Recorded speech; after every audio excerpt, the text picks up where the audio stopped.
Tonight on The Big Idea, the ultimate gut check.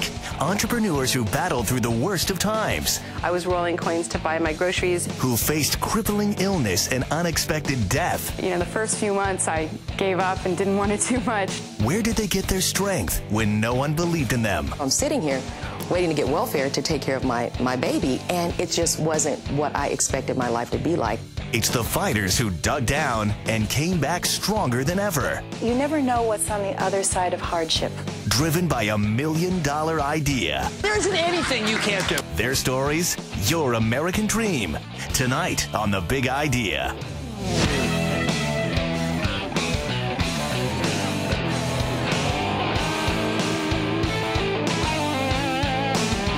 From CNBC World Headquarters, join the community of entrepreneurs living the American dream in this special edition of The Big Idea, saved by a big idea. Here's your host, Donnie Deutsch. Welcome back to The Big Idea. Tonight we are looking tragedy straight in the eye to find out what we're made of. We all face adversity, but what do we do with it? Are you one of those people who get up stronger every time you're knocked down? Well, if not, tonight we're going to get you ready to dig down to the other level, because my guests overcame the worst of the worst. Everything from financial ruin to illness to death. They fought back. You can too, like my next guest, who faced the sudden death of her husband, Heidi Flamang, founder and president of Camp Bow Wow. Heidi, welcome to the show. Heidi, your story is one of inspiration. We've got to go back a bit. Talk to me about you with your husband when he was alive. You guys would walk by your, was it near your father's home? There was a certain camp for dogs. Pick up the story for me. Yes, actually my dad and my husband worked together, and their business was right next door to one of the first doggy daycare facilities in the western United States. And so I avoided doing my pharmaceutical job most days by hanging out watching the dogs, and thought, well, this would be a great way to spend my time. And did you and your husband talk about maybe you guys would do something together? And absolutely. We wrote a business plan based on that business, and we kind of fancied it up and added the camp theme and made it look like a mountain lodge, and added the boarding for the dogs so they could actually go to camp, and thought that that would be a great place for people to leave their pets. So the premise was kind of doggy daycare plus, where it's like a lodge for dogs. Absolutely. I love that. I love that idea. So you, for your husband's 25th birthday, get him a gift. Yes, our family got him a surprise to go up in a plane, one of the old stunt planes, a 43 Stearman. And a good family friend did air shows and was a United Airlines pilot and did this as a hobby, and thought Brian would absolutely love this. He was into extreme sports and loved doing crazy things like that. And unfortunately, it didn't turn out very well. So. What happened? My parents actually went down with him to surprise him, and the plane did all the stunts. He had a great time. Everything was going well, and they went to do a tip over to kind of, you know, say hello to my parents who were standing there, and the plane just dove right into the ground. So my dad's good friend and my husband both died right on impact. How was that life after that? It's brutal. It changes you, and it changed our family, and it changed the way I looked at life. Absolutely. How did it change the way you look at life? Well, you learn that life is very short and anything can happen. And Brian and I were big dreamers. We were very entrepreneurial. We had a lot of energy. We had big plans. And, you know, the first few months I gave up and didn't want to do much. And my dogs are actually the ones that helped me through it. And so between that and knowing that Brian had such great ideas, and I did too, I knew he would want me to follow through and kind of make something big happen. You did. How do you, because I think your tragedy, it can't get any worse than that.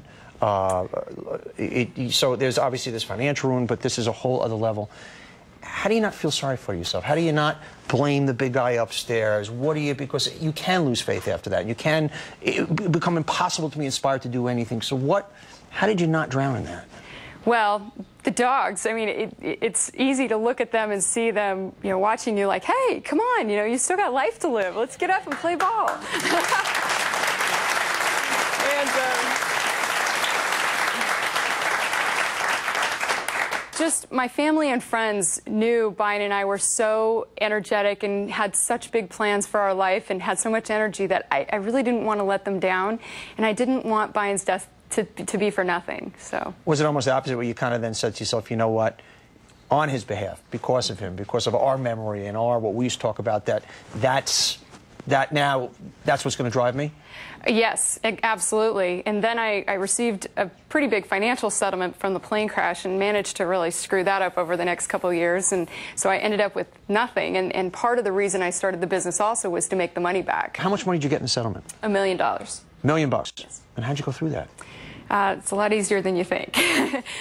Absolutely, loaning family and friends money, made a couple poor investment decisions, had a bigwig financial advisor telling me how to invest the money, and it wasn't the right thing for me to do at the time. And then started another business that was more practical, that everybody said would work, when Camp Bao was really where my heart was, and I should have put the money in the first place. That's where your passion was. But what was the practical business they told you to put your money in? It was a consulting firm for sudden wealth for folks that receive money, ironically enough. And so Talk about the blind leading the blind. Yeah, exactly. Okay, so now you get the settlement and you blow it. So now you got zilch. Nothing. Except a big load of guilt, yes. So now it's a few years after your husband's death. You've lost your husband. Even the settlement you got, you've lost. You've got nothing. Now I guess that's the bottom. Yeah, that was the bottom. So what happens now? So my brother comes to me and says, Heidi, you know, I see you kind of floundering. I think you need some direction. And why don't you go back to the business plan that you and Brian wrote before he died and try to make it happen? And I was like, oh my God, how am I going to do this? By then I'm a single mom. I'm, working pharmaceutical sales again and barely have time to, do much of anything. And so he said, I'll run the day-to-day, you do the marketing and the business part of it. And we said, well, let's give it 2 weeks and see if we find a location that'll work. If we don't, we know it wasn't meant to be. If we do, and we did, and it happened, and it was awesome. So give me the moment where you... Give me the moment where you felt you could have been feeling buy-in or whatever it was. You go, no, this is my moral imperative. This is going to happen. Was it when you signed that lease? Was there a click moment where you go, okay, my life is turning now? It was when I was sitting on the floor in the middle of my second location, because I was damned and determined to make this thing huge. I didn't want it to just be one camp. I'm a brand girl. I came out of advertising too, and I was like, I'm going to build this thing big. And if I'm going to do it, I'm going to do it right. And so I was sitting on the floor. I was laying tile in the middle of the night. We had our grand opening the next day for the next camp.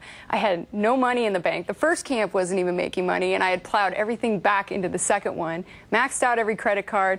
Rent was due the next day, and I was like, it's going to happen. I just knew it was going to happen. I love it. And it's happened to this degree. You've got 150 franchises. Each franchise pays you a $50,000 fee, 6% of the gross, $6.5 million last year, growing. Great concept. You ever feel buying with you in this process? All the time. Yep, absolutely. What would he say to EVA if he was here? He would be out selling more franchises and making it even bigger, yeah. We just started a foundation, too, a nonprofit called the HomeBuddies Foundation, and I think he'd be equally as excited as me about that and really making a difference in the dogs that can't afford to come to camp. Heidi Flameng, founder and president of Camp Bow Wow. We love it. When your back's against the wall, you're going to give up? Of course you're not. We're finding out what we're made of tonight in The Big Idea. Okay.